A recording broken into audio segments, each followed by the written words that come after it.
তোমরা একটু ওরা তোমরা দেখতো না মানছি চা বাগান দেখতো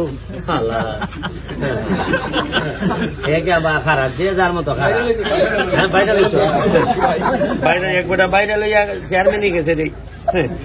আচ্ছা এই যে আসেন দেখবেন ভালো লাগবে। আমি তো আমার যতটুকু পারি আমি চেষ্টা করে যাচ্ছি। যেমন আজকে সোনারঘাটের মানুষ দেখবে যে ফায়ার ওয়ার্ক কারে বলে, কি বাতি আকাশে পুরো আকাশটাকে আলোকিত করবে। একটা মানুষ চাইলে যে কত কিছু পারে, মানে আমার শুধু কারো বিরুদ্ধে আমি না, আমার শুধু বক্তব্য একটাই যে মানুষ নিজের বিশ্বাস করলে কত দূরে যেতে পারে এটা আমার এলাকায় আমি প্রমাণ করে দিব।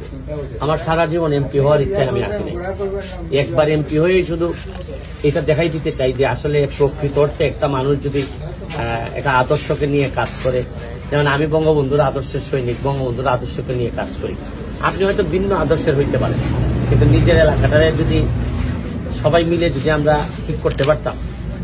আপনি জানেন যে শুধুমাত্র 300 এমপি যদি দাঁড়াই যেত নিজের পায়ের উপর, দুর্নীতির বিরুদ্ধে যদি এদের অবস্থান নিয়ে নিত, 300 ডিসি আর এসপি যদি দাঁড়াই যেত, আর সব মন্ত্রণালয়ের সচিবরা যদি স্ট্রং হয়ে যেত, এই প্রায় 500-700 লোক বা ধরেন হাজার খানেক লোক দাঁড়াই গেলে বঙ্গবন্ধু সোনার বাংলা বানাইতে কেউ ঠেকাইতে পারত না।